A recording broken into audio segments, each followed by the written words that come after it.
Hello, everyone, and welcome to YouTube Mall Builders Thursday Night General Hangout. Thursday night hangouts are for the general discussion on mall railroading that we all can set a topic to discuss for the night. My name is Johnny Reb from Southeast Rails.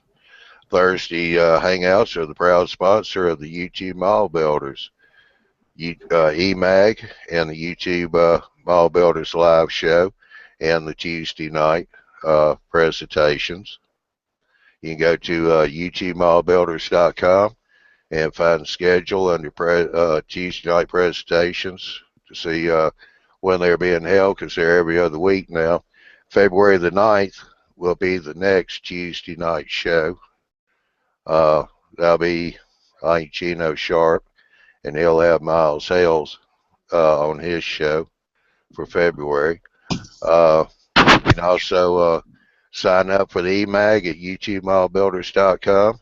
You get notified when it comes out. JD and his crew do a fantastic job on that one. There's also the schedule for the live show once a month, every third Saturday. And Big Bill will be back in February on that show, so you won't have to see me again until he decides he wants to leave the country. I want to say thanks for joining the show tonight. As you saw in the post, there was a last minute announcement. We have a special guest tonight, and hadn't seen him for a while, but he's back for occasions, and that is Mauler Man Mike. Hey Mike, how you doing? Hey guys, how y'all doing? Good. That's my grandbaby. Well, welcome back. Yeah, thanks. Yeah, I'm just making my way back as I start getting back into the hobby here, and been on here a few nights in a row. And Johnny invited me, so it's a pleasure to be here. I appreciate that. Uh, I guess you guys have probably been missing me. I've been getting a lot of feedback from people and stuff, and just relocated back to Dallas about 4 or 5 months ago, and caring for my son who's got cancer, and we're working through that. I'm, like I said, on the road to recovery, so getting more and more time to get back into the hobby here. So uh, looking forward to being on tonight. All right. Well, I'll tell you what. I want to take a moment here and uh, say hey to the panel. Before somebody says, "Yeah, I just had a senior moment." Oh, we got Bob from Bob's Man Cave. How you doing, Bob? I'm good. We got Tiny River Mr. cold. Yeah, we got Mr. Jason back again. Jay, how you doing? Doing all right. Yeah, we got Mr. Dwight here. A little chilly, but he's not froze up yet. So 23 degrees. yeah, we got Mr. Andy, Norfolk and Western. How you doing, Andy? MLS. Ain't got any viewers right now, so we won't be introducing any of those, but for iChat, but they'll be coming in. Must be pretty cold. They're a little slow moving. Mike, we'll just kind of start this out with you, put you in the seat here. You've been away for a while. Man, what a way to come back, right? Right in the hot seat. What's brought a lot of people into the community is your videos. Because you do some really good videos. You are showing some really good details. So I thought maybe we would let you talk a little bit about your process of making videos. How you're doing it. Kind of what kind of materials every now and then, what you're using. But the biggest part is the video itself. Why are you doing it the way you're doing it? Yeah, well, I can go back a little bit, even further. I know, and you guys that are in here, this looks like the regular crew that's in here, and I'm sure I feel like a broken record probably saying some of this stuff, but Yeah.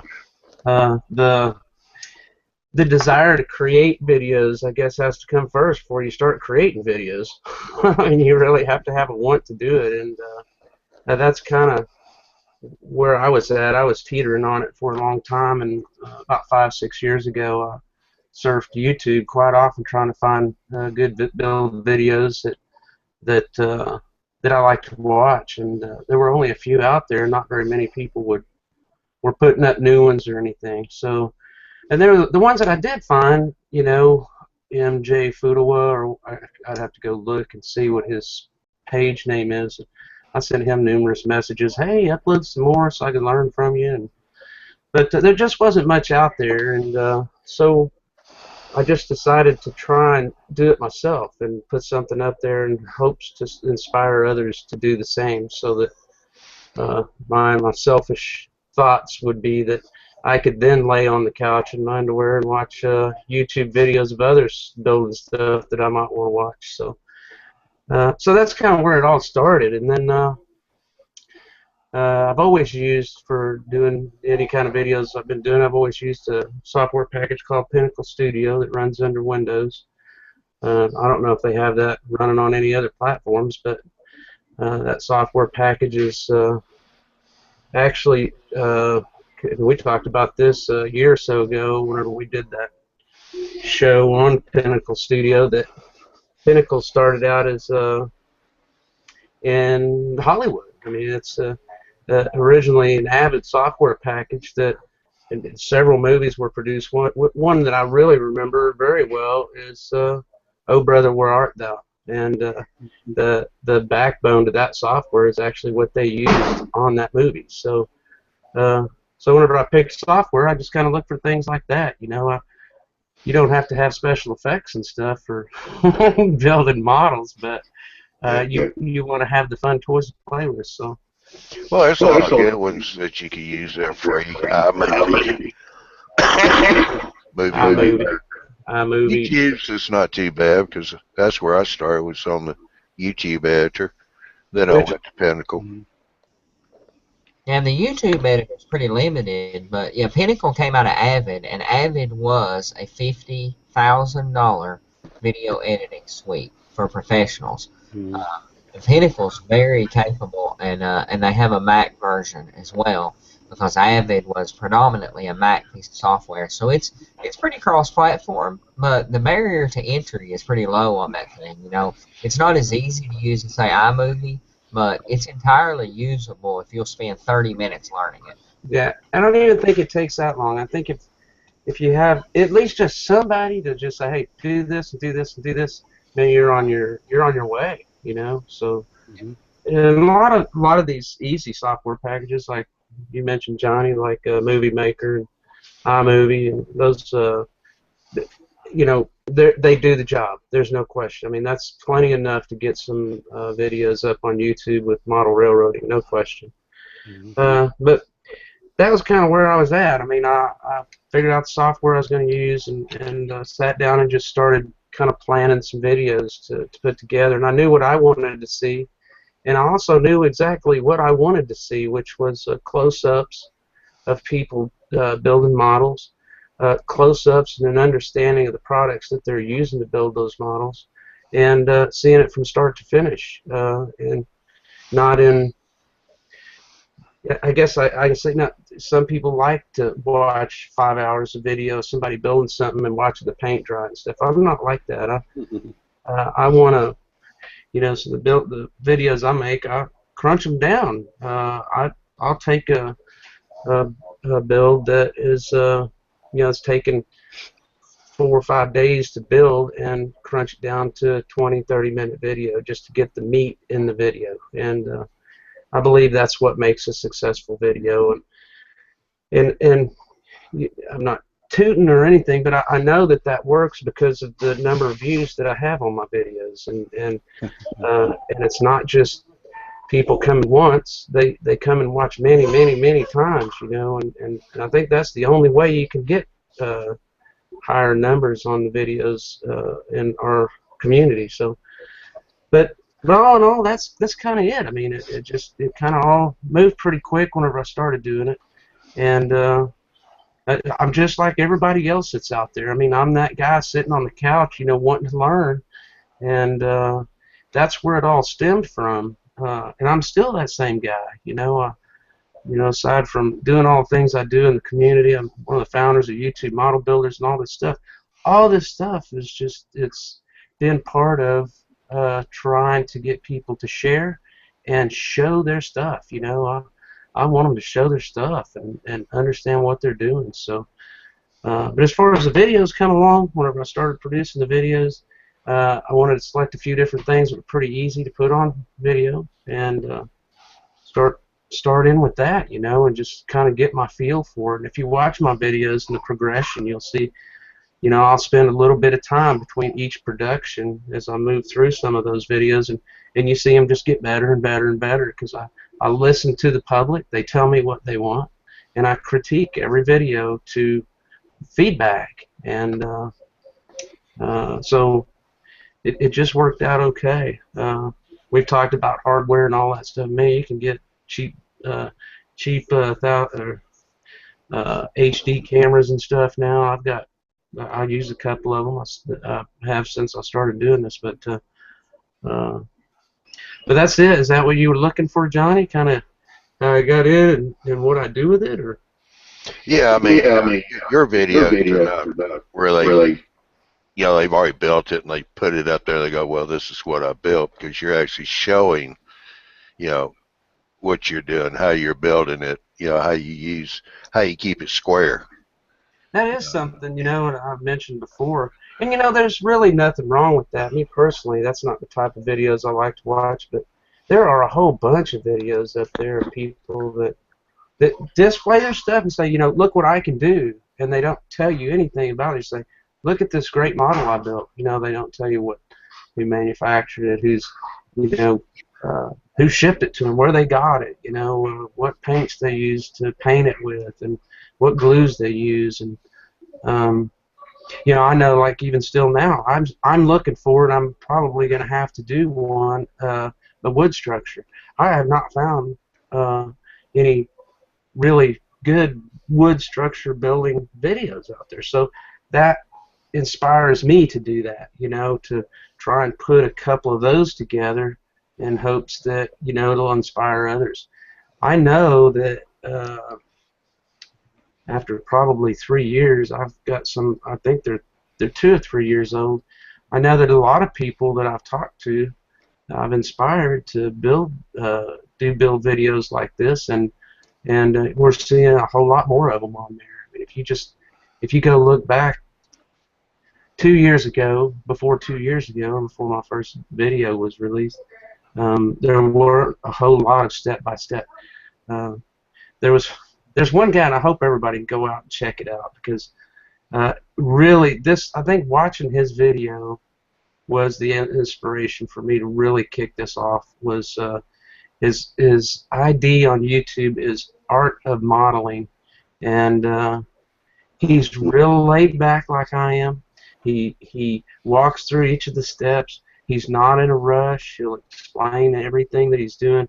And I just laying there watching him one day and thought, you know, I think I can do this. And that's where it went. So, but so there's a few people out there, Art of Modeling, and that MJ, what is it, Fudawa or something like that?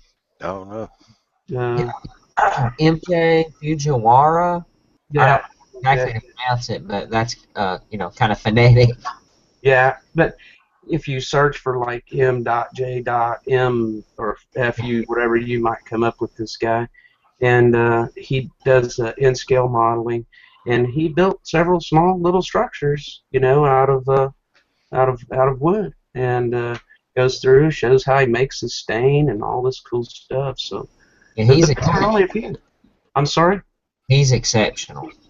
Oh yeah, he's really good. Yeah, he's and you know, he was another one, and I would recommend everybody on this panel and anybody watching this video to go find his channel and send him a message and say, we want more videos of builds from you. So. Yeah. MJ Fujikara? Fujiwara? Let me see if I can find it while we're yapping here. really super nice guy. Really, really knowledgeable. Just very creative is what he is, I think. Oh, wait, what was the channel name? That'd be easier.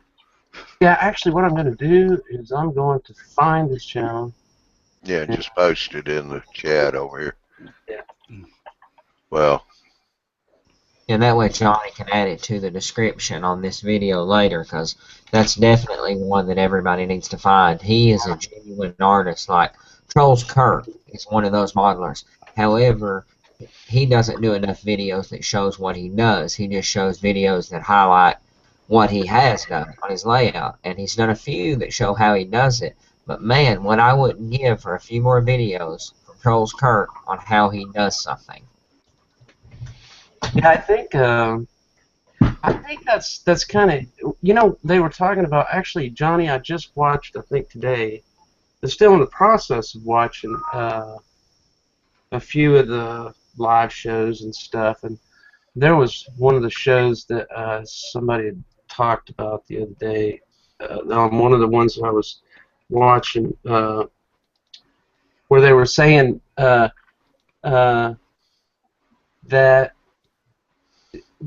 not necessarily rail fanning, but walk-arounds in video for these different layouts. Some of that's getting kind of old, you know, because there's so many of them now on YouTube. A lot of the people that I know within the community, you know, just like, and I'm going to say, I can't speak for you guys, but I think it's a safe assumption to say that we are all looking for tips and techniques. That's a lot of what we do. I can't say that I don't watch somebody's vlog or something like that, but I'm always looking for those kind of things. So there's so many people that walk around their layout with a camera and say, you know, here, look what I've done, look what I did, and they tell you nothing about it. Hey, look at this building, look at this building, look at, you know, look at this interchange of track, or there's just hundreds of those out there, and if not thousands. But I know that there's some talk about Miles doing that, you know, with the YouTube model builders too. But I also know that the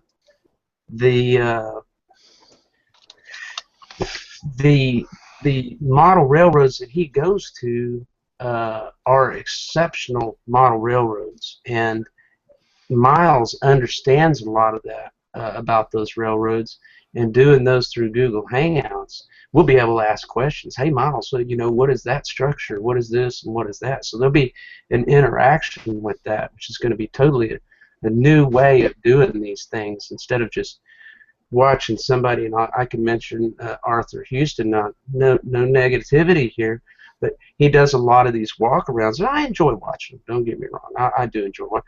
But you just see these quick pans. You know, I've sent him out on numerous messages. Hey, can you just get more structures? You know, I want to see the structures. I want to see, and you can't catch that. And Miles knows that I want to see structures. You know, and I think I've already mentioned to him, you know, hey, no, let's see more structures. You know, so yeah, structures, details, you know, details around the structures, on the structures, details in the scenery. Yeah. And When Miles, I go to train shows, I think of Mike watching my videos at the train show, so I try to get as much structures as I can. yeah, and you know, it's been a while since I've done those, but or been out there and watched so many videos, but I am catching up, though. I'm trying to catch up on a lot of these YouTube videos. But this is, thank you, Johnny. I've got a screen share here of, what is it? MC Fujiwara.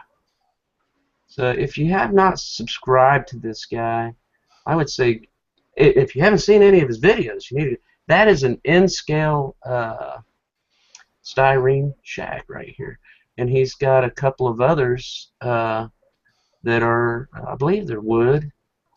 But man, this guy just really rocks with this stuff. Let me see. Yeah, and it really doesn't matter what scale they're doing. I mean, if they're doing build videos, the build is for any scale, actually. Well, I think the reason that I mentioned that it's in scale is because it's so much smaller. And to me, to be able to model something that beautiful and in scale is an amazing feat to me, because whenever I sit down and I'm doing HO scale, I'm straining, and to see like him do these in scale, it just amazes me. Just watching him work, through this stuff. Now let me see if he's got how to. Let me see, how do I go to his uploads here? So he does a lot of these walkarounds. What he does these modular things. He's with a club where he travels around, I guess, different places or something. I don't know if he does it regularly or not. He'll definitely videotape some of the stuff that he's doing. But like these little shacks right here, I don't know if you can see them or not. Yeah. Yeah. These are they're in scale. So the little bitty tiny scratch built. This is actually, if you ever see this video, this is actually the switch for the. That's what he uses right there. You just put your fingers on this little outhouse to change the switch. So really creative. And let me interrupt a second, Mike. I'm sorry. Let me interrupt just for a second. Jason, you did me a favor. Yeah. You go to the website, see if you can see the posts, make sure the links are there. That's all I got there. Yeah, normally I got viewers by now, and I've got 0. It's because I'm here. No. Well, there's a Q&A link, a YouTube link, and a panel link. Yeah. Okay. Yeah, I got that on there. That's how I got on too. Yeah. Yeah, I couldn't invite you from here. It wouldn't. Yeah. I know. It took me 3 times. First I did the Q&A, nothing. Then I did the website link, that nothing. And finally, when I saw your panel link, then I got in. Yeah. Yeah, the Q&A in YouTube doesn't start till we go live. Then they come active automatically. But, okay, I just want to make sure they were there. Hold I on saw one them second. on my end. Let me go on to the Q&A. I actually have if you're subscribed to my channel, I think if you go down, he's like one of the guys that I have in. Yeah. That's how I. I'm not getting anything playing on Hangout or the Q&A. Really? I just subscribed.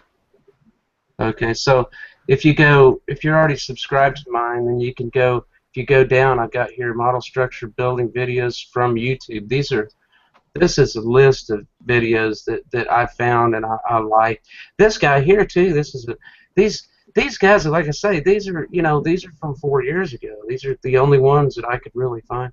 And then some of them are like here Southern 8099. I don't see much of him anymore, but he's in this list here. So yeah, here's what I propose. I propose that anybody in the panel here and anybody that might be watching go over to Fujiwara's YouTube channel, leave him a personal message, and say that the YouTube model builders would like to see him produce more build videos. I'd love to watch some more. Yeah. Oh, shit. Yeah, we'll do that. Yeah. Well, I'll tell you what, give Mike a very short break. You give me a break? Yeah. just short. Hang on a second. I got you. Okay. Let's see. Bob. Yeah. I know you've watched Mike's videos. What was one of the things that stood out to you about his videos, made interesting for you? Well, he wasn't too excited when he talked, so it was calming and informative. Mm-hmm. And so I didn't feel like I was being rushed through the video so much. So it just kind of it was enjoyable to watch. Especially the different camera angles. Yeah, easygoing, different camera angles. You know, from a video producer point of view, making my own videos, I don't have multiple cameras, but I kind of do have one, but if I had three, yeah, it'd be great. You know, so I admire that part of it. How about you, Jason? I'll second him on the quality of production means a lot, and he kind of hit a couple sweet spots in the length of the video being right. 5 minutes is not enough. It blows through it, and I feel like I didn't gain anything. And an hour, you've lost me. But 20, 25 minutes. Yeah. I almost think sometimes they get a little long at that, but some of them, they require that much. Yeah. How about you, Jason? Well, the thing is he spends the right amount of time on certain items, and then like he said that he spends like what, a day or something like that prepping the parts and all that, cleaning them and all that, let them dry, and next day he'll work on it, and he goes step by step what you need to do.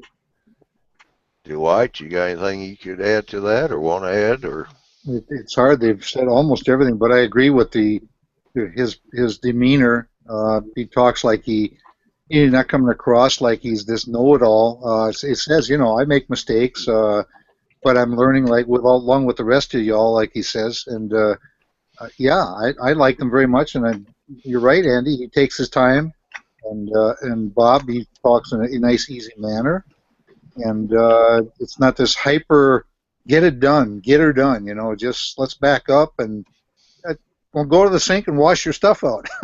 yeah, Say, I washed it in the sink. He actually goes to the sink and washes it off. yeah, he's not Rachel Ray's Right. ricocheting off the walls. Yeah, exactly. Andy, I really like people in videos that reinforces this idea that there's not a right way to do it, that it's not a how-to, it's how I do. And actually, that's a quote from Mike. I think this is a how I do video. Yeah. And I really have a lot of respect for people who do that, because there's a tendency in the hobby to say, I figured it out, everybody stop what you're doing, this is how you do this from now on. And I can't stand that. No, you know what? And I've noticed that in other videos. And if I'm able to pick up what I'm looking for, or learn something from them, or try to get something a little bit different, you know, I can appreciate the video. But I totally understand. And I tell you, before I did any videos, I actually had, you know, several conversations with other video YouTubers that you know, were producing videos, and I had more than one person tell me to edit. You know, you hear me talk, I'm real laid back, and I'll say a lot. I'll pause. So, you know, they say, well, you need to cut out all the uhs and the pauses and the da da da da da, and well, for one, that's way too much editing. I end up doing it. But they, you know, they'll tell you, hey, you know, you've got to cut all that out so that everything that you say is crunched down and then, you know, sort of. But you know, if I was, you know, on Channel 9 or on Showtime or something like that, maybe I would take a little bit more notice to stuff like that. But guys, we're talking about YouTube, you know, and it's like, just have fun with it, you know. If we're it's not getting paid. Yeah, if it creates more work that you don't want to do, just don't do it. And that's the way I am. I enjoy doing videos. I enjoy not just the model building, videography and photography is another hobby of mine. So Another hobby. Yep. yeah, I have like this multitude of hobbies, and so, you know, and I think it shows through in those videos that, you know, I take an interest in that. You know, I was just not, and Johnny, you know, you shut me up if I get too much because I'm not quite sure how you run these anymore. But you know, sometimes I get on I get on a roll. Well, I've got a comment for you. Oh, I got you presented right now because you was kind of showing this oh, DPM bill that you was doing, which is fine. I know you were just skipping through, kind of show some of the things you were showing in the video, which is good. I But like these close-ups and stuff like this. yeah, those are good because it shows that you're using a wedge makeup sponge, you know, to do the tar lines on the roof. Give you an idea for a new video now that you're starting to come back into it. Since you moved back, you got all your stuff. We talked about this a couple of days ago. Since some of it didn't make it all in one piece, maybe that'd be a good video too, is how to repair your models after moving halfway across the world. Yeah. I can tell you, honestly, repairing a lot of these. That's what I've been doing. I've been doing a lot of that over the last few days, and it's pretty much R-rated because Yeah. the language. This move, when we moved from Korea back here, and I said this the other night, and I'm going to repeat it just so you at least get taped here, that when they packed my models, they packed them in 4-foot boxes that for about 2 foot square, 2 by 2, and then 4 foot high. And what they did is they would take 4 or 5 models, wrap them in paper, and just keep sliding them down into this box. And what I found was, and even some of them, they had put some of my tools and stuff in with these models. So what I got back was just a bunch of crushed models. So I've spent the most of probably the last 3 days, 5, 6, 7 hours a day, cussing a lot and putting these back together. Now I can tell you, I'm not real pleased with the way they're coming back together. You know, I have a certain level of detail that I like. I want to be able to do a HD up close version in video of one of my models, and some of these breaks and repairs would just never fly. So I'm actually considering probably selling a lot of these models because they're just not up to standard to what I want. Now, which ones they are, I don't know, but I'll just have to go back. I got a question for you then, since we're talking about this. Now, since you are doing these repairs and you're going back and actually looking at the models, are you seeing where you might would like to add a little more detail to it or anything like that? You know, I'm always thinking like that, though. I'm always any model that I build, I'll if I see, like, if I get on, you know, there's a good website out there I go to. I buy a lot of stuff from just because they have it in stock as Omni models, and I think a lot of people buy from there. They're a little expensive, but they have everything that I need. You know, I can get in there and do one order and get everything. But I'll dig through their HO scale stuff.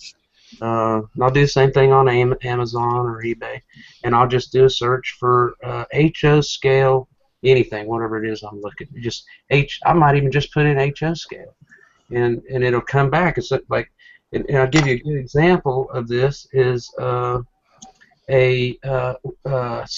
set of stairs that fit on a DPM model, you know, on the side. So you put a door in the side of one of these little DPM models, and I saw one of those on there. I thought, hey, that's kind of cool. Well, that's usually where that starts. Is as a matter of fact, I think.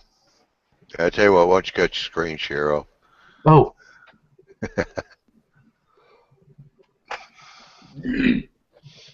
Yeah, let me see. Yeah, like I'll buy.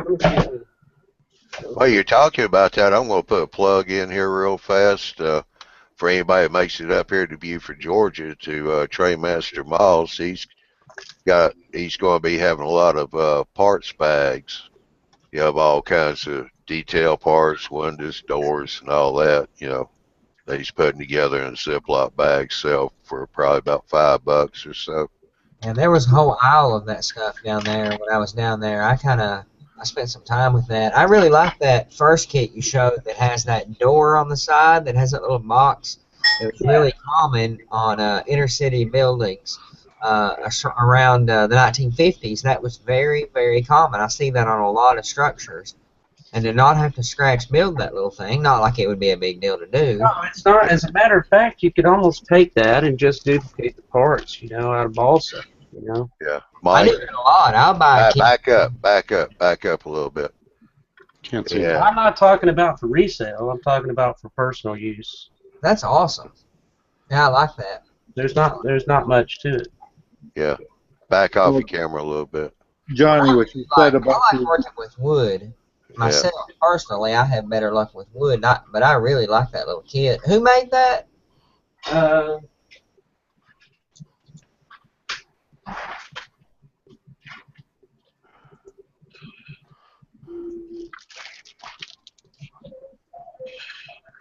Miltright. Okay, yep.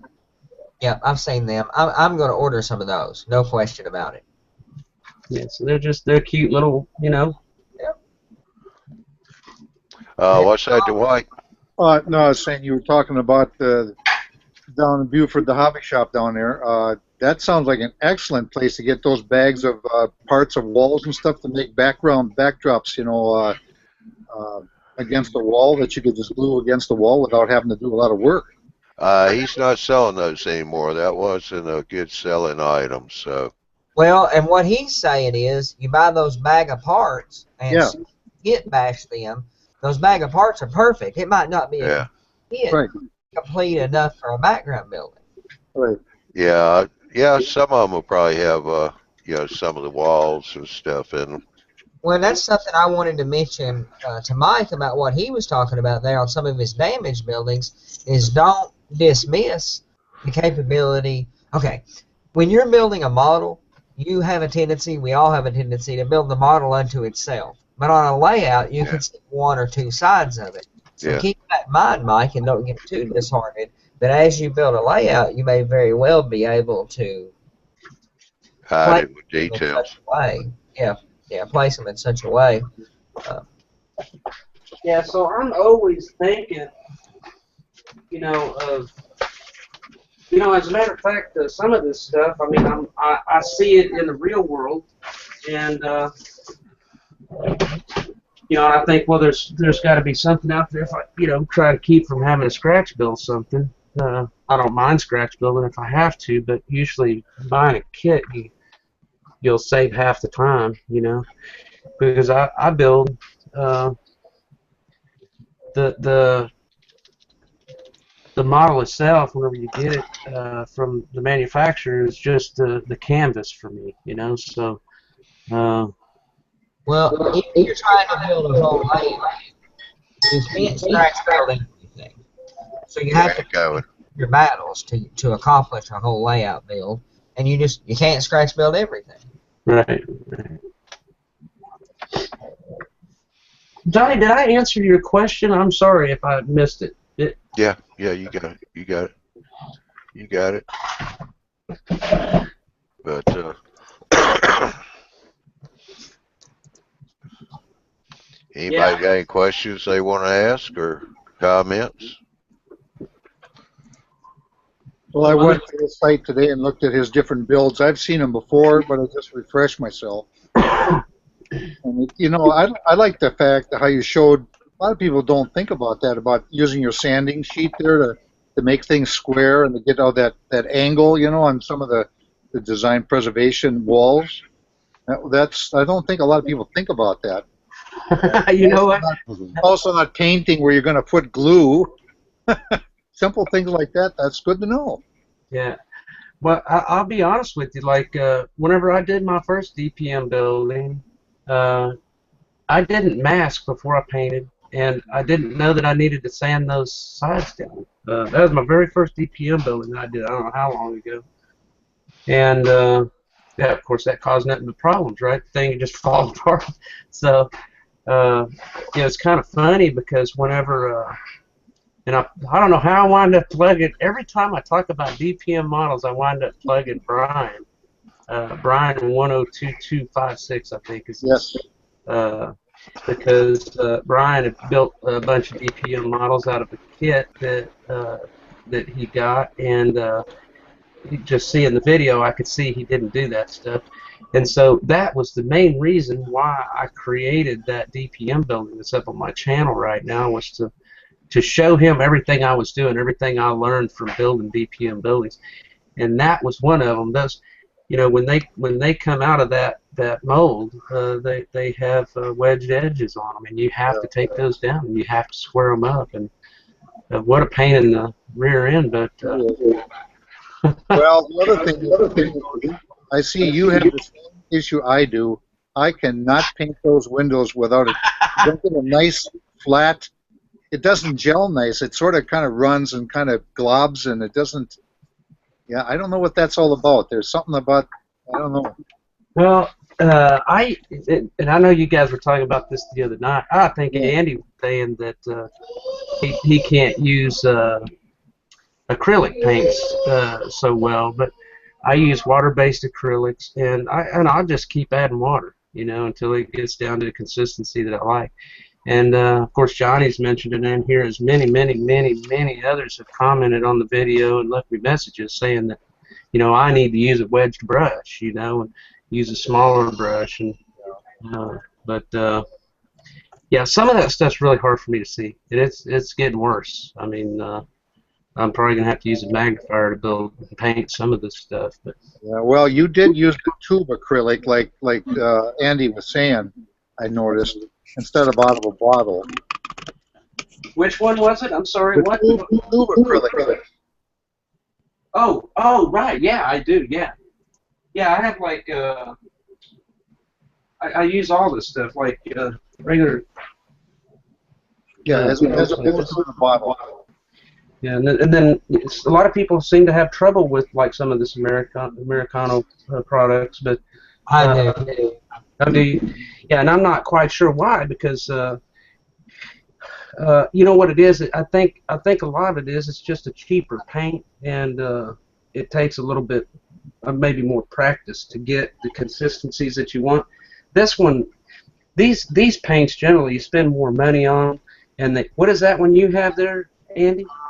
This is the Fine Touch, and this is $3 a model, so it's not expensive. And I mean, I really like this Dowler and Ronnie acrylics, but they're really expensive. So I don't know about really expensive. They are expensive.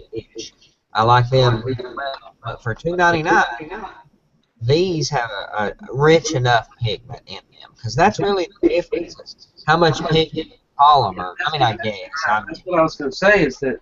And I found, like, and I think I paid, like, for these, and I have these in several colors, that these were a little bit more expensive than that, but they have a lot more paint in them. What is it called, Andy? You said it a second ago. The pigment. The pigment. So it, you know, it just it mixes better, and it covers better, you know, when you get it to the consistency that you want. Yeah, the problem I have with like the Apple Barrel and those 99-cent ones is it seems like everything I do, no matter how rich I use them or no matter how thin I use them, they retain a streakiness to them. And it's not that it's the brush strokes, it just has a streak. It's just streaky. Yeah. Yeah. That's what I'm talking about. Let me see if I can. It's Let me see. Let me get this thing open. Andy, Yeah. you need to refresh. You're echoing.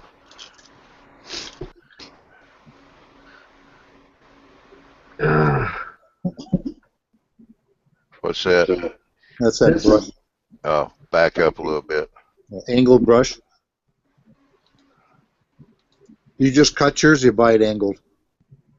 Oh, actually, I bought it this way. So that is actually well. Artist brush. There you go. There it goes. Oh, that's nice. That thing is tiny. Good.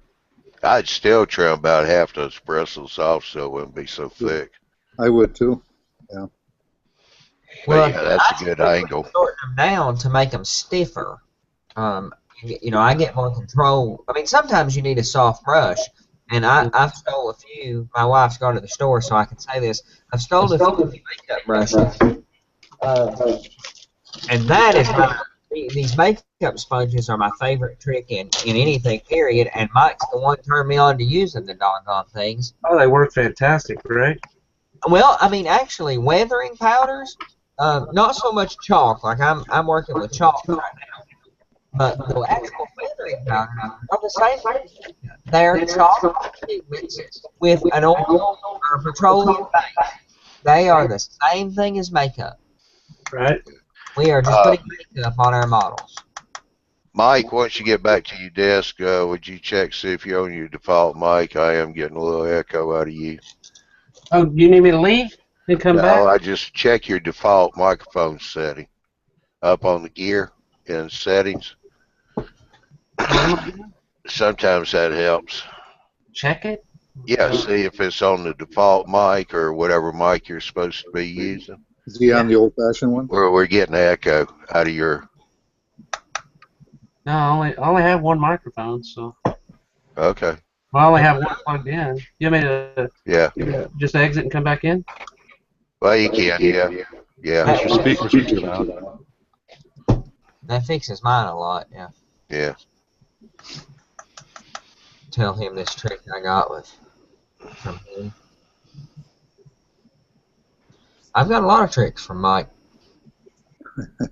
I don't do everything exactly how he is. I mean, there's a few things that I have better luck with a different technique on, personally. But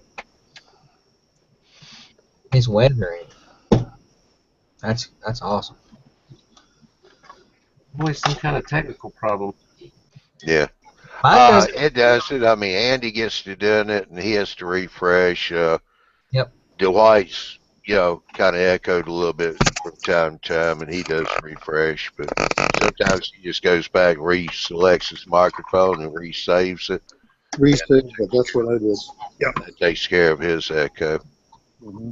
But those makeup brushes, what I do is I tear them up, and get a little rough edged piece, kind of like what you would put a texture on a wall with if you were doing some kind of textured paint, and get a rough texture to it.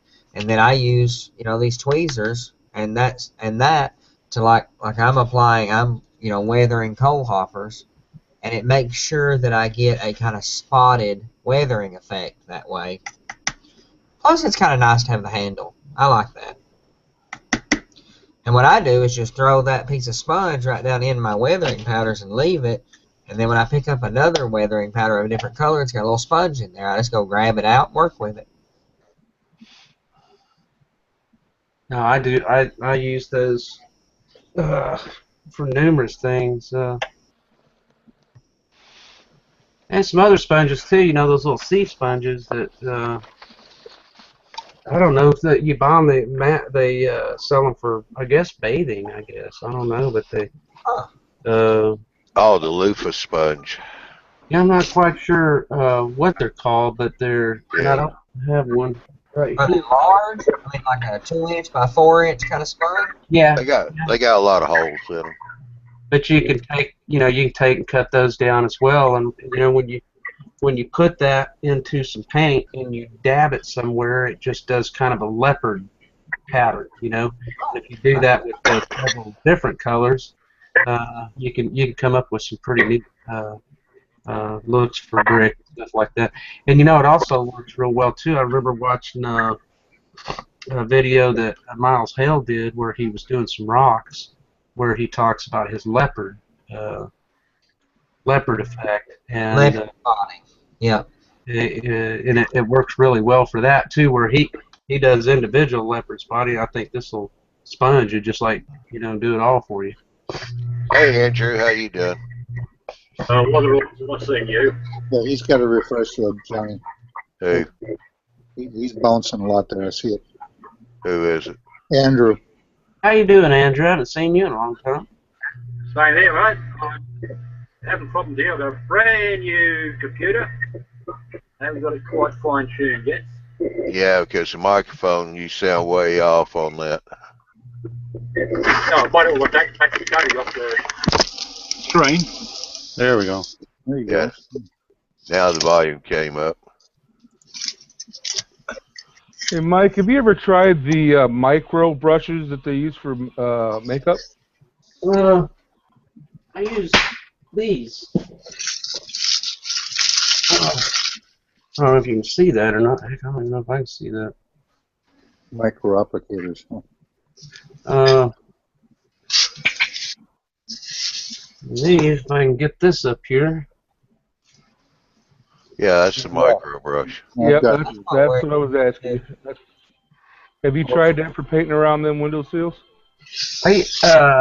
No, not really, because they just don't carry enough paint, really. Use them for glue. I use them for everything. I use them for glue or paint, or you can actually take these and pull that off and have a little needle. I didn't know that. Oh.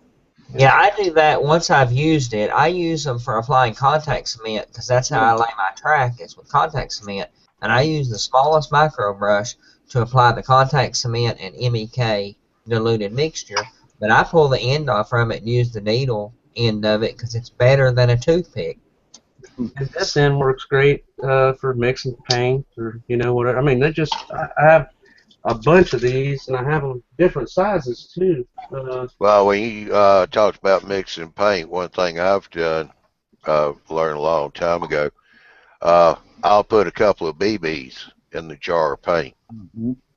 and that way I can use to shake it up, and the BBs roll around. They help stir up the paint. Yep, got a paint mixer too. You are right. That's the trick. That's an old painter's trick. That's good. Whenever Scott does the same thing. I talk about mixing paint, that's like the quick version, with using the end of stuff. Man, whenever I really want to mix the paint, I just grab this baby. Oh, That Well, hurt. always those the polyscale paints and stuff. They were always so doggone hard to mix. But since polyscale went away, I recently have started using Vallejo paints. And yeah. I've never used a paint like these. They are incredible. There is next to nothing to mix them. Shake the bottle 3 times and the thing is mixed. Really? I love with the Vallejo paint. That a lot of people have been looking for an alternative for paints. So there's a few of them that a lot of people like to use have gone away, and Vallejo seems to be the one sticking out there the furthest because the things that I've seen, not only does it work well for just application and from a paintbrush, but also works well from a spray gun. Most hobby shops, Mike? I'm sorry. Most hobby shops? And I don't understand what you're saying. Most hobby shops have that? You know what? I don't know if they're carrying it now or not. I order everything of mine off the web. But I actually don't have any of those paints, but I do know that in a lot of Hangouts people mention those and talk about them. So Yeah, the Vallejo paint. It's popular in military modeling. It's extremely rich in pigment. And it's not very popular around hobby shops yet because it's mostly military modelers, which I've said numerous times.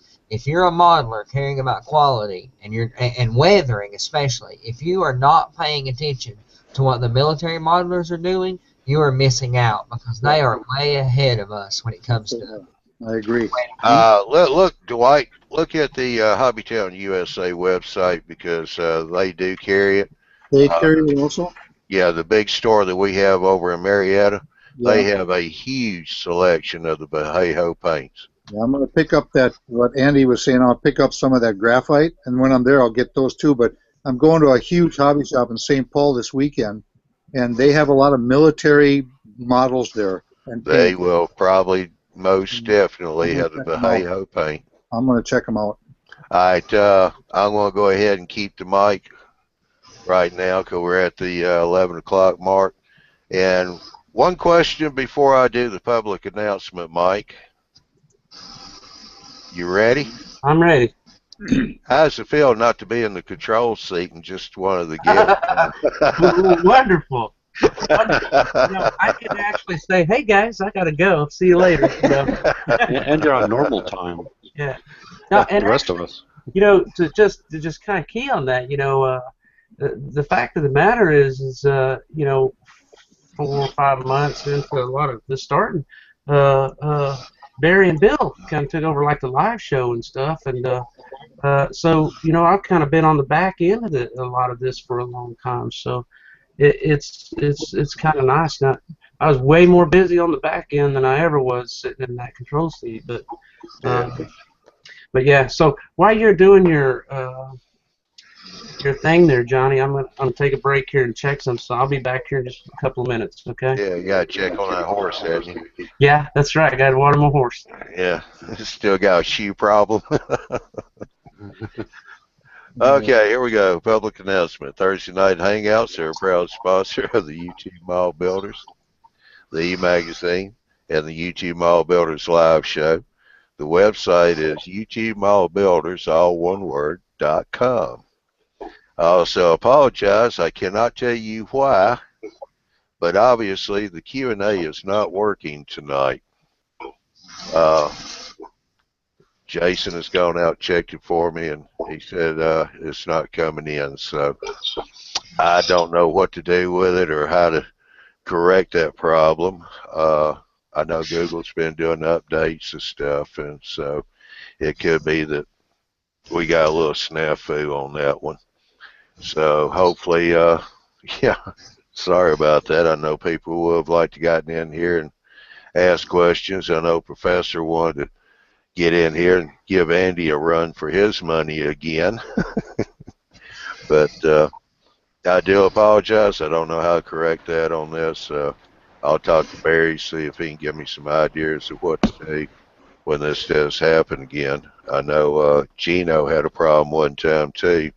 The links weren't working when he was doing the show. But if you go to YouTubeMallBuilders.com, right there you can click on the live show and get the schedule of who's presenting, who's going to be the presenter, who's the topic of the show. And the live shows are the third Saturday of the month. Then you can also click on the e-magazine and be able to sign up for notifications. So when the e-magazine comes out, you'll be notified of that. JD and his team do an excellent job. JD's added a couple more different columns in there. A guy named Harry has got a column. Gino is actually going to be doing a column in the magazine. Oh boy, I forgot who the third one was. I'm sorry. But he has added some new columns in there. So you want to check that out. You can get the schedule also for the Tuesday night presentations. We've changed the format on that. It's pretty much every other week now. So you'll have to check the schedule, see what weeks they'll be on, who's going to be presenting. Bill, the track planner, is now on Tuesday nights once a month, every other month for 6 months this year. Miles Hale is going to be on the other month that Bill's not in, and he'll be doing the same thing every other month. Andrew, can you mute your mic?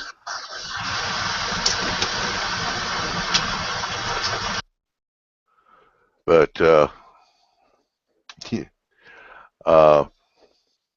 where was I? Yeah, Tuesday night hangouts every other week. So we got Bill, the track planner, on there now, and Miles Hale is joined us also on that. So Tuesday nights are going to be at least once a month.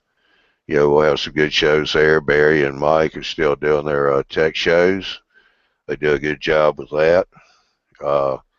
We'll see Dude on the months that we have extra weeks in. He's going to pick up those. Troy's still with us, and he's got a few shows scheduled too this year. So YouTubeMallBuilders.com. Go check the schedules out, and you'll find out who's doing what. Me, I don't have a schedule. I'm just every Thursday. So with that said, that'll be the end of the public announcement. We're back to the regularly scheduled program. Sorry for the Q&A being out of order tonight, but that's beyond my control. Yeah, I just went to the Google just to get in, at least in Google, and I couldn't enter it. It says we'll be starting in a few minutes. That's all it says. Huh. I went on my other computer and couldn't get in. Yeah. Yeah. I don't know how to correct that. I don't either. Never. We're already pretty well into the show. And Andrew got in.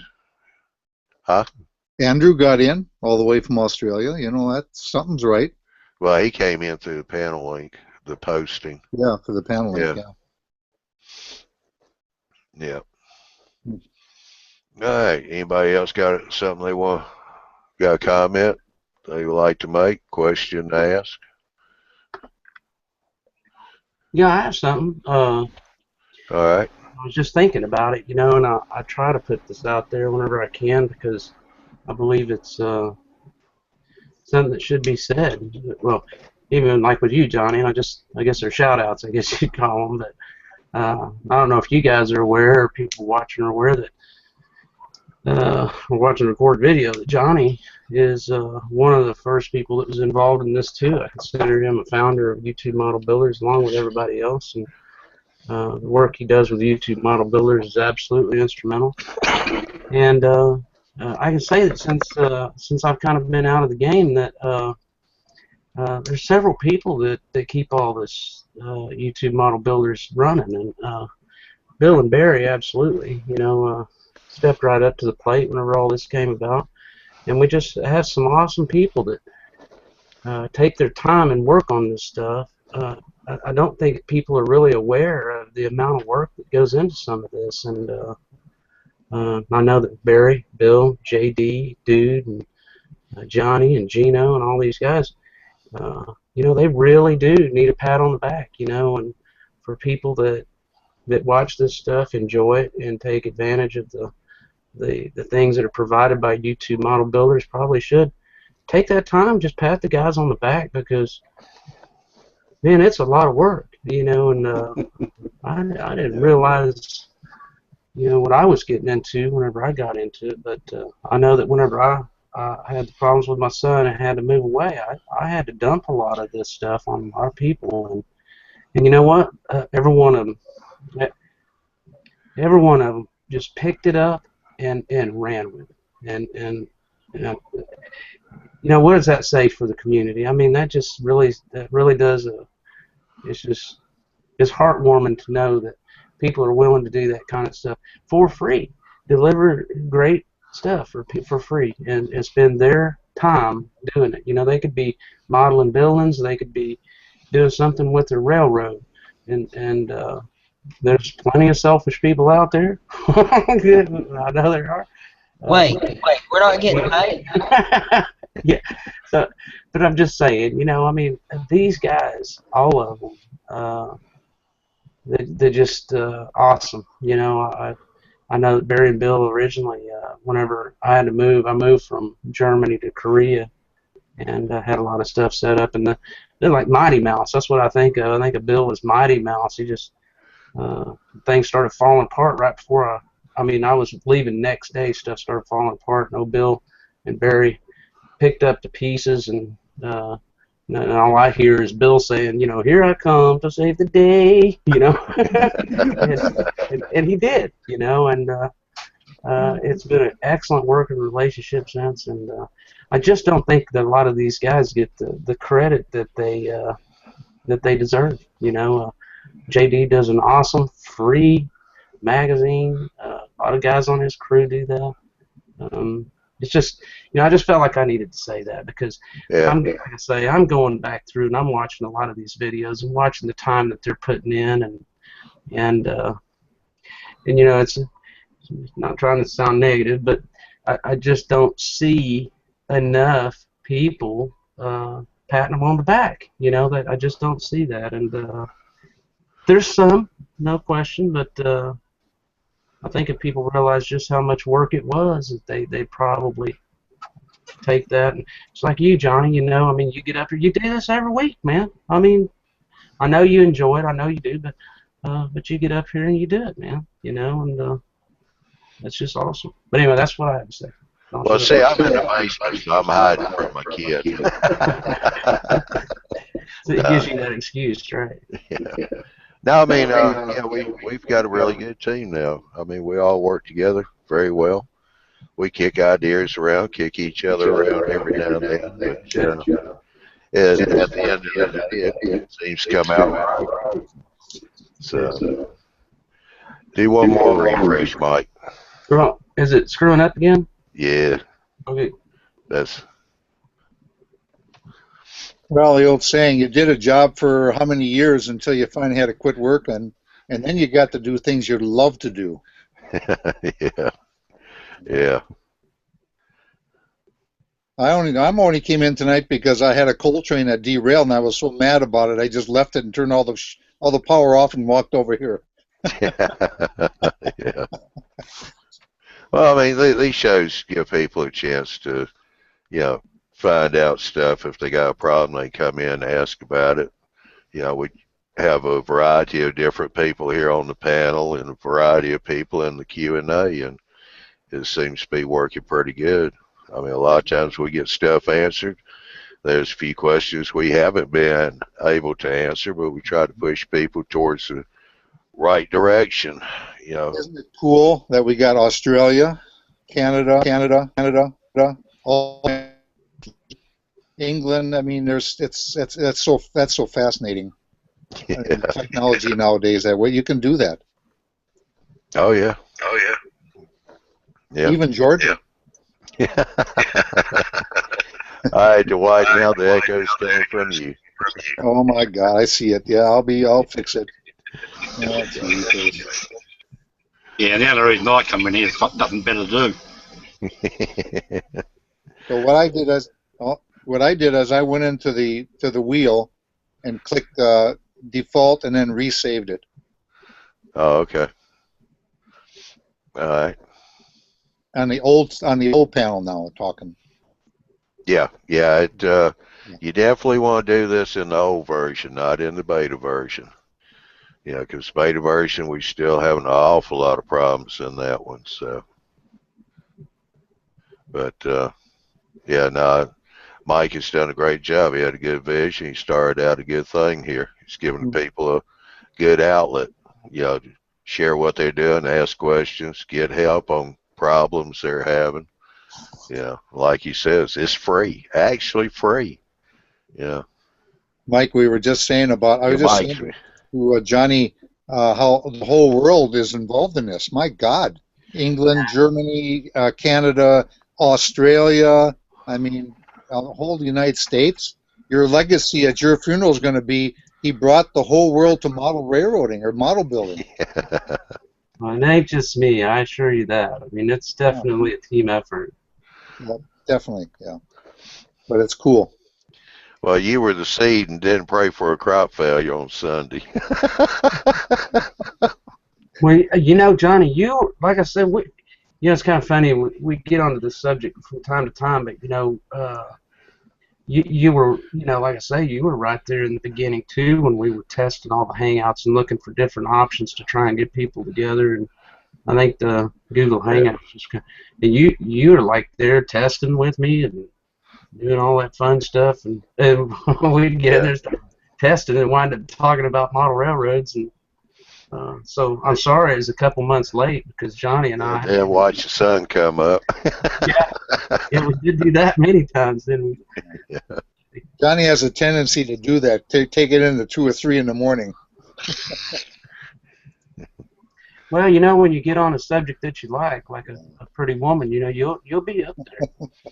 Oh, did we discuss pretty women too, Johnny? I missed that episode. Oh, careful! Your wife might still be in that room. Right now. He's watching the debates right now. Okay. Yeah. I think the reason we get a good following, Mike, is because there's actually a good show goes on here. If you get a good show that's consistently good, people will keep coming back. Right. If people are doing a lousy show, they lose them after a couple of weeks. All right. Well, not only that, Andrew, but they have the technology to present a clear, sharp picture. We've all seen some people come on that was so blurry you could hardly see what was going on. Maybe that's something to do with their bandwidth they're getting. A lot has to do with the cameras because, like Andrew just said, he just got him a new computer, and because it's more updated from the one he was using, I noticed that his picture is a whole lot clearer now. You know, I didn't know he was using bleach to get his beard and all white. That's the same bleach I use. Yeah. I mean, he's got a good white beard though now. Hey, just for you, mate. I'd have just me glasses. We're on a recorded show, Andrew. Best way to stop me. It's never stopped me before. Well, those are regular hangouts. This one we have to watch what we're doing. Yeah. But this is for everybody to watch. Anybody else got something they want to talk about? Well, Jim, hey. Yes. Now that you got your center lines down on your table and you were working on your incline, you want to talk about that a little bit? Or the bridge? Well, ain't much to talk about. I got center lines down. Yeah, but I mean, your inclined area there, you talking about how easy that was. So the product you was using, you really liked.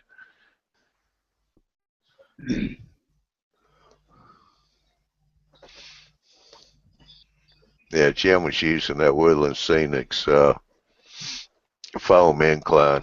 He's talking about how he really liked that. It flexes real easy. Quick and easy. Yeah. Yeah, I was just saying all those words, but for some reason it was still muted. I don't know what was going on. Yeah, I liked it. It went down pretty easy. It took me about 20 minutes to put both of them in. Yeah. Yeah, it started at 0 grade and went up, or?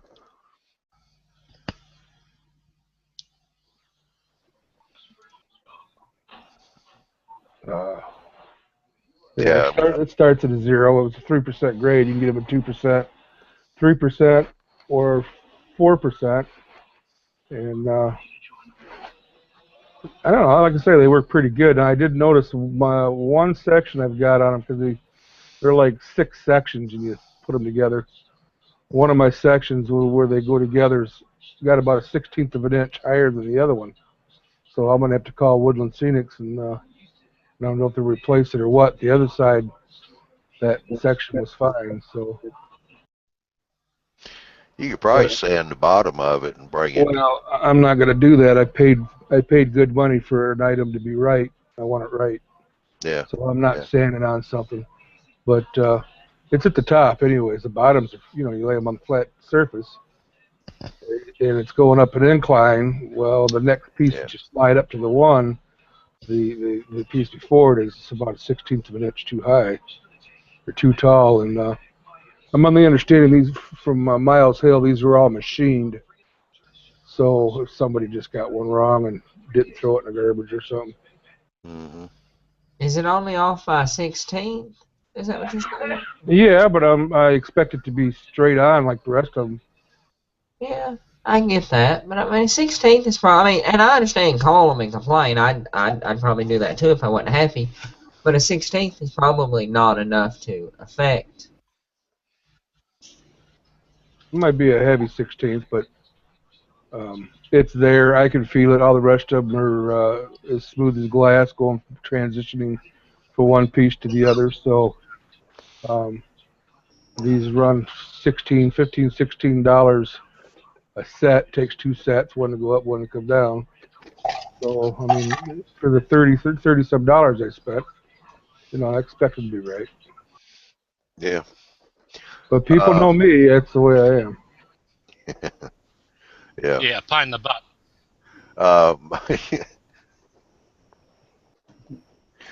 Hey, I get mad when my McDonald's hamburger don't look like what's on the commercial. Wait a minute now. They're coming to come out with gourmet hamburgers now. That's the big deal.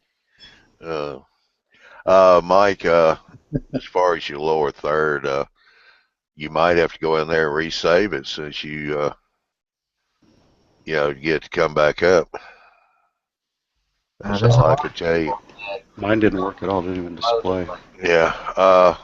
Well, let me go over here to control panel because when he said that, I saw that I didn't have mine going. So.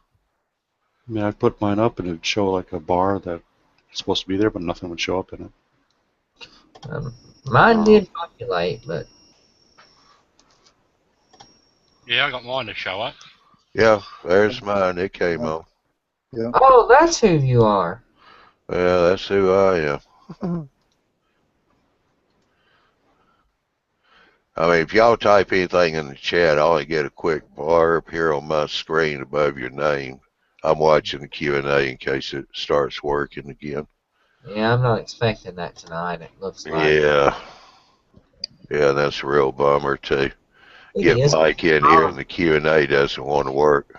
Yeah, that's the only way the prof can participate, and I always kind of like his banter. Well, that's the reason why I said, I know he's probably mad because he can't, do his little thing with you there, picking at you. Yeah. Do you see anything on my banner? No. No Like, bar, what do you nothing? mean? Nope. Huh. No. Weird. But, Yeah, mine just doesn't. It just don't work. It's yeah. just, I'll have to play with it sometime. Yeah. Well, it could be, just a YouTube quirk right now. So, This is not working very well lately. yeah. Well, I tell you what, Bob's been making a little progress. You want to kind of mention that a little bit? Have you really been working this time instead of just talking about it? Yeah, I was actually trying to get it to print out right, and my printer was all acting up. Oh, It's got all these lines in it now and stuff. But hey, hang on. Let me look at that a minute. oh, let me share it, actually. Yeah, awesome. What? I got your percentage, so when you bring it up. It won't let me share now. Dang it. Huh. Well, unpresent me. Okay. Because it was just popping up saying I could share. Dang it. Now nothing's working. Well, I just click on your name and you're coming up just fine. Yeah. But it's just My my share screen don't work now. Yeah. Wonder why. Well, just hold the paper up in front of the camera. Screen share. Yeah, I guess that'll have to be the only way. That's what Andy was saying. Just hold that up there so we can look at it. I'll present you to everyone so that way. There Yeah. you go. Yeah. That's kind of the plan right now. The brown part is the new desk. It used to be a U shape. Now it's a really long L. Had to custom make it fit in between the closet and the wall. It was like half an inch too long to fit in between. So you moved the turntable position. Yeah, moved it over here. Well, there it is. And then so I could maximize my space, because if it was over there, it was just I couldn't have a good yard. So with this one, I've got 9 yard racks. Yeah, it's 53 foot or 53 inch baseboard off the floor, and the main line's up at 88 inch. That goes throughout the whole house. Right now, it just goes through 3 rooms. I've got currently a 11 turn helix, but I gotta increase that to 17. 22 inch radius, 1.5% grade. I have an 18 bay roundhouse and turntable. The 9 tracks through the yard also have a bypass loop that will go into the closet and back out. That'll be a reverse loop. And then when you get to the top of the helix, there's another reverse loop. So I can choose which way I go in and out of the helix, or which direction on the main line. Mm-hmm. So if I could present, I would have shown this all in 3D. Yeah. Yeah. Or But share you've it. already started moving your Oh yeah. rearranging everything because you can't see the desk behind you. I don't have my 3D glasses anyway. Yeah. Well, it's in 3D dimensional. What's your plan when you go to the train shows here coming up? You've got things you plan on purchasing or for that or? Not at the moment. I do know I need to get a new DCC controller. Okay. Move up to 5 amps, probably NCE. Go with that.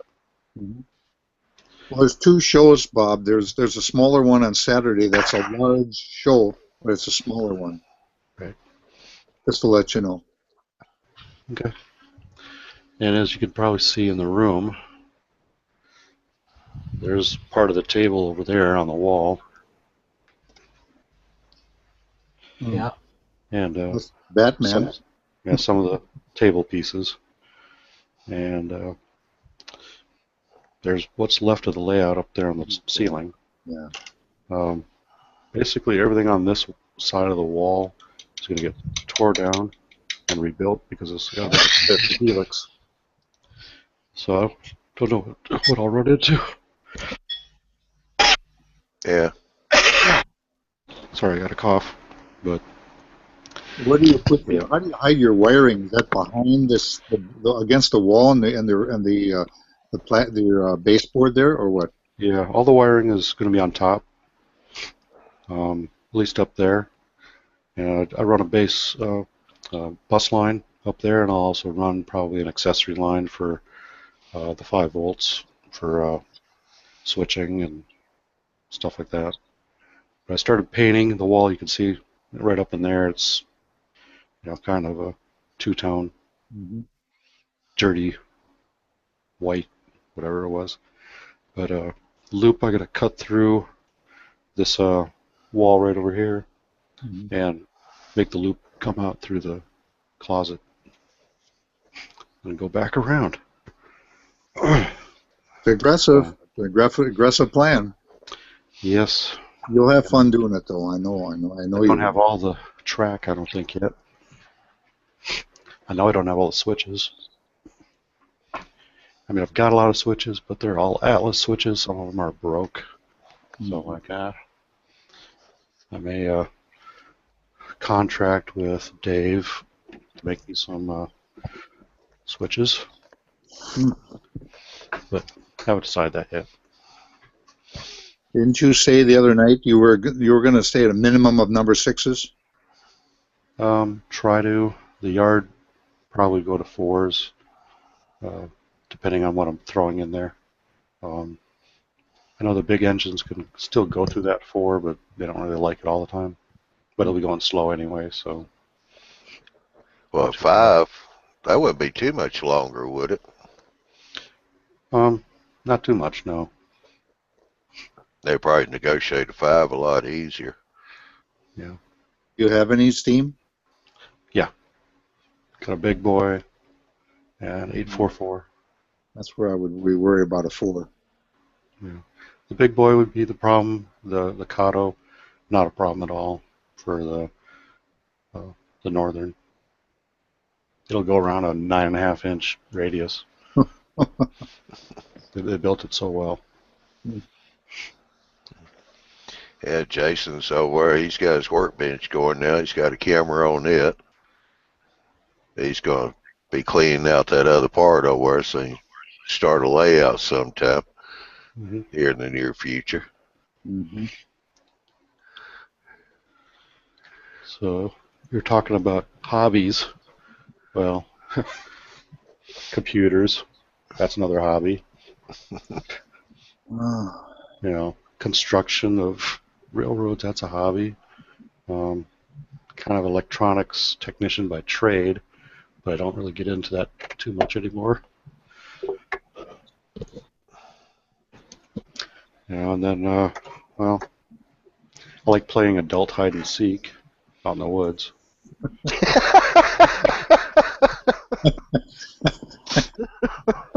Oh, it's not what you think. Paintball? Similar, yeah. We, since I work for the military, have air crew that have to simulate what happens if they crash land somewhere get out of the aircraft and have to evade capture. And so I play the aggressor enemy force personnel and go look for them, hide and crawl around in the grass, and sneak up on them, all that good stuff. It's a lot of fun. So they're trying to hide from me, and I'm trying to hide from them, but find them at the same time. I personally have some other not so psychotic hobbies. Yeah. All right. I don't know if you see this picture or not, but Oh, yeah. Oh, boy. Yeah, that's your cousin standing there, isn't it? that's actually me. Yeah. That is a restore of a KZ1000 motorcycle. Three-wheel? No, it's two. It's that's a 1977. Lord, oh, Lord. And then just to the left of that is a 454 1990 454 Super Sport, which I still own. I have a for sale sign on it because I was gonna sell it, but I changed my mind. But that one I've restored. Also, the truck I restored all the way up. How do I get? Oh, hang on a second. I gotta flip through some of these. There's Johnny. We were just talking about this last night. That's one of my quarter scale airplanes. Even a figure inside, too. Yeah, He's got the red and everything on him. yeah, that's me in there. Same See shirt. Yeah. the goatee? Let's see if I can. It's actually a beautiful plane, actually. Yeah. And one of my favorite colors, too. Yeah, I love it. It's almost Viking purple. Almost. Mm-hmm. That's Quan from Korea. Michigan Super. Well, it's Quan, the guy from Korea. Yeah. He helped out a lot. That's weather. What size motor's in that one? I'm sorry? What size motor did you put in that one? Which, that was a Sato 180, I think. Let me make sure. How many cc's? 180 cc? Yeah. Oh, no, it's, I don't know how many cc's that is, but I don't think it's 180 cc. It's, It's a lot of yeses. See. I don't know what that would be. I just know it is, you can just see it hanging out at the bottom of that. So did you ever crack it up? Oh, yeah, I crash all my, I crash all of them. That's half the fun, rebuilding them. Oh, really? Oh, that would break my heart. It's so beautiful. Oh. Let's see.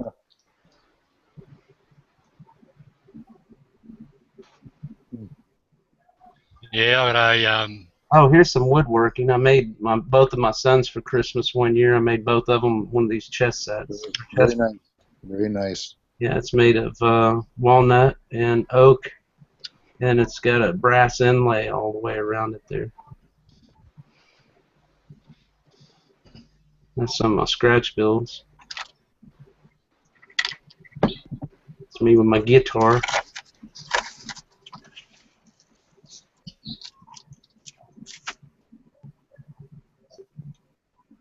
Oh, this is this is heartbreaking. This right here. Oh, yeah. When I lived in Korea, I designed a kind of a modular layout, that I could move with me, and I just started the build in Korea, and this is part of the build. It was designed for that room, and I actually brought all these pieces with me, so I have everything put together for. I actually brought all that wood. They're like, "Oh, you want to take this too?" Yeah. Bought it. Military's paying for it. What do you care? That is this is the actual layout. That's what I was curious about. Yeah.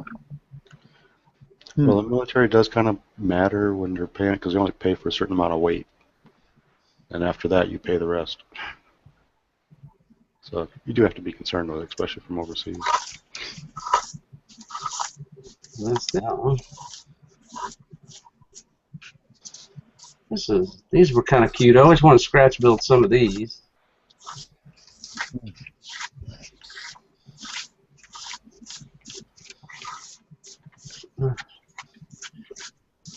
There's a wedge. Mm-hmm. Yeah, that's it, I guess. Don't really have. Wish I had some more pictures of my 454. I'll get some more for you guys. We're talking about hobbies. I do a lot of photography too. You know, now I have 3 grandkids. I'm taking a lot of pictures and stuff of them. I just make. Yeah, I thought I use backplane for my 8x10 format. I cracked it, so I had to go get another frosted glass for it. Now the old bellows type camera. Mm-hmm. Yeah. It takes a really beautiful photo. That's a real art, those bellows types. And I finally got a digital back for my Hasselblad.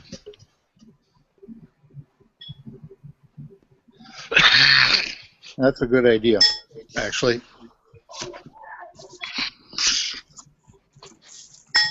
Wow.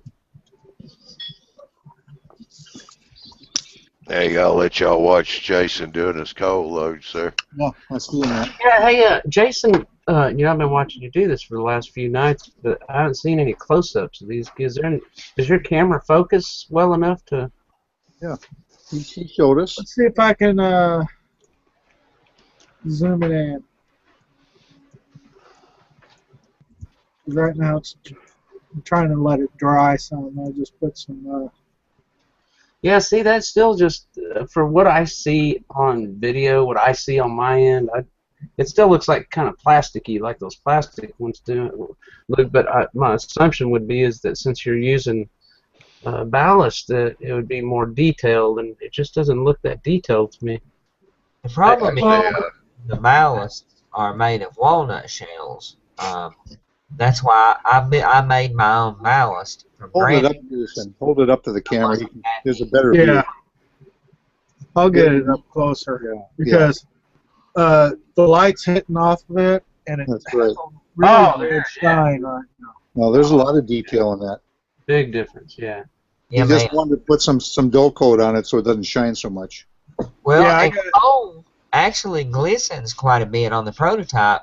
Miles Hale, for example, takes as an example, he takes these fake coal loads and uses a pan pastels pearl black to kind of give them a glisten. Because coal has a lot of times breaks with a smooth side, and it has not glass, but kind of glass-like kind of glisten ability if it's clean coal. So on my layout, I haul raw coal from a coal loadout to a prep plant. That coal is very dirty and very flat in color. Yet the coal that leaves the prep plant is very uniform in size and is kind of shiny. And that's one easy way to distinct the difference between the coal. Yeah, one of the tricks I use real coal. I do too. Yeah, real coal, ground down, and I use on the prototype they had 5 different grades. I am producing 3. So there, on my layout there is egg, auger, egg, and chunk coal loads. But on the prototype they actually shipped 5 different sizes. Well, the thing is, what I did wrong was I tried to spray it down with a clear gloss. It wasn't. I thought it was going to be matte, but it was clear, like a gloss. Yeah, and you it made it even worse. And you don't want it consistently shiny. It needs to be shiny in spots. Well, where the gloss it's getting glossier is it's on that like cardboard. Yeah, okay. And it's on that black cardboard, and it shines too much. I was looking at it and like, dang it. I'm gonna get me some matte finish. Yeah. In a couple days here, after I get a couple more loads work done up. I was going through some YouTube videos last night after I got off with you guys, and went and bought some basswood because I got a couple cars that's not what do you say, deep enough. Yeah. And I'm going to have to use that thin of a setting for some of my loads. Yeah, So, thin base. thin base, and I'll just have to do it that way. And then when I looked and found out the bath guns that I have for that I had for years, the loads for them I could put in the new Intermountains bath guns, and they fit nicer. So I'm going to be playing around with that too in a little while. But yep, I've been working on the one I was working on last night, just trying to see if I can fix it up a little bit so it's not that glossy. I might just go find some cheap black spray paint and just spray it over gently. Dust. Yeah, try dusting that first. If you're using the black, hold it up a ways and just kind of dust them at first. See how that comes out for you. You know, versus the actual painting. Jock? Well, no, would give it a texture. Texture. In addition to kind of matting the finish down some. Yeah. And I'm a big fan of getting texture right as much as color. Yeah.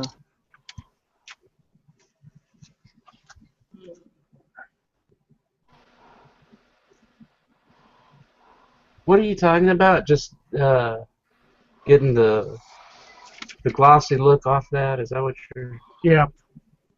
And the reason you guys aren't saying dull coat? Maybe I missed something. Why not use dull coat? You can use dull coat to get the shyness off the cardboard, but there's a lot of cardboard that's exposed to this, so. Oh, there is. Yeah. So I'm going to try to fill it in more, see what happens. Oh. I'm making my cold loads, the base of them, out of foam core. I rip the paper off from it, and then shape the foam core and add layers if necessary. And the foam doesn't. I mean, of course, certain adhesives would give you problems, but moisture would not. Well, I'm using like presentation foam board for this, and that's probably why it was so shiny. I thought I was going to get a little bit more dullness, but I messed up and I shot it with clear. Elmer's has a shine to it also. Elmer's, white glues have a shine. That's why I used to use it for everything. Yeah. And I moved to Mod Podge. Again, thanks to YouTube, Luke Towan and his awesome videos, talking about Mod Podge a year ago or something, has got me using Mod Podge, and I swear by it as an adhesive. Yeah. Well, this glue all stuff, it's going to have a little bit of a gloss to it, but not as bad as what I did to it through clear gloss on it instead of matte. Oh yeah, that's the big deal. And really, the shininess of white glue is a very subtle difference. It's not a big deal. It wouldn't No, cause it ain't. problems. No. Speaking of dull coats, since the testers has still been a problem unless I order it, I have tried every one of them. I've tried the sealer from Krylon, I think. That has a kind of a sanding sealer that's like a dull coat, but their actual dull coat or their matte finish is thick. It's horrible. But this Patricia Nimcock's dull coat from Hobby Lobby, this is the only dull coat I have ever seen that is comparative to testers. I am having good results with it. Oh yeah, there's no substitute for testers really. I agree. But that is acrylic, though. Yeah. Yeah, yeah. I prefer to get anything that's more water-based. I don't like any solvent-based stuff. I mean, I always have. I've always tried to stick with water-based. Here lately, I've started using solvents, and I'm really enjoying weathering with some oils. But that's one of the very, very few applications where I'm okay doing that. I pretty much always stick with acrylics. Mm-hmm.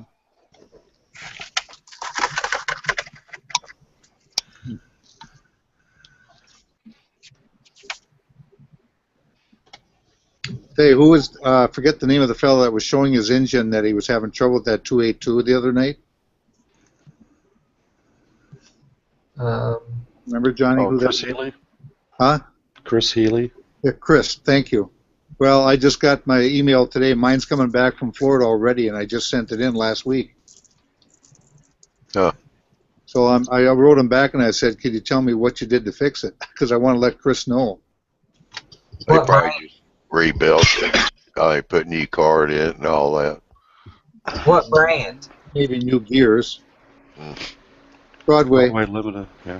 Okay, that's Blue awesome. line. I have a Y6B for Broadway that I have to send back to them. I'm having a mechanical problem in the mechanism, and I was concerned about calling them and what all the big deal was going to be and all that. But it sounds like you had a good experience. I So did so well so far. I mean, yeah. there was no electrical problem for me. For me, it was really mechanical. It was pretty crystal clear. Oh yeah, mine's mechanical. Everything works electrically, and sometimes mechanically it works fine, but a whole lot of times it doesn't drive at all. And right now, I can push it down the track and it would freely spin. So it has a busted gear. Yeah, that's what he was doing too. If he really cranked up full power and gave it a push, it ran fine. Uh-huh. But anything slower than that, it would immediately stall. Yeah, And mine does. jump around, you know. Yep, mine does too. Same problem. Yeah, that's interesting. Huh. He had it all apart, and he didn't dare go too far because he didn't know that much about it. It belongs to a customer. The customer had dropped it on the floor. Yeah, 4 I feet. haven't got mine, but I bought it off of eBay, supposedly new, and it was fine when I first got it, but I don't have a layout enough that I can do anything other than run trains back and forth very little so far, and I only did that a few times and it quit working. So Interesting.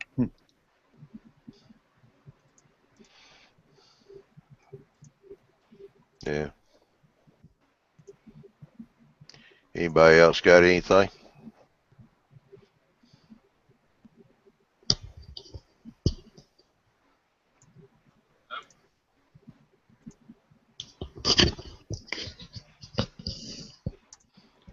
What's Andrew working on these days? I was curious.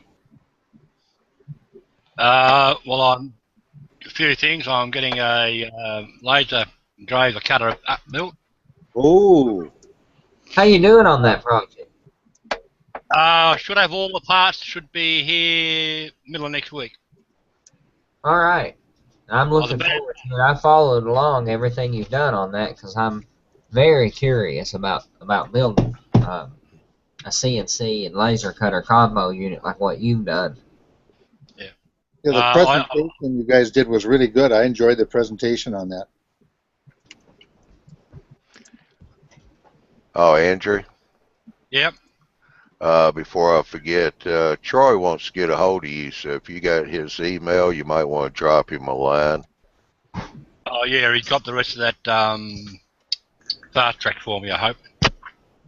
I don't know. He said it was something he wanted to talk to you about, some stuff he thought you'd be interested in. Yeah, I've been having trouble with the computer. That's why I haven't been on. Yeah.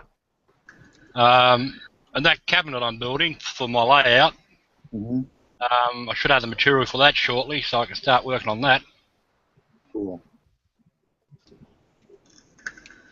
Yeah, Bill Graham sent an email about at the Amherst show. Oh, he did a post. Yep, wasn't real long. It was just a short one, but he's up there for it. Yeah. He's done like kind of 3 or 4. He done an interview with Miles, an interview with Mike Dettinger and Mary Rozier, and then he done a brief showcase from the balcony of the hotel. I mean, just enough to tease us that we're not there. Pretty much, he's just like, "Ha, I'm here." Yeah, I was eating my heart out. Yeah, I haven't seen. He hasn't done enough. I'm hoping he shows the area or the show floor or some of that stuff. Now we all need to send him a email saying, "Hey, we saw where you posted, but it came out black. You got something with pictures in it?" Yeah. Just heard you talking. Yeah. A million square feet or something like that. Yeah, it's a big show.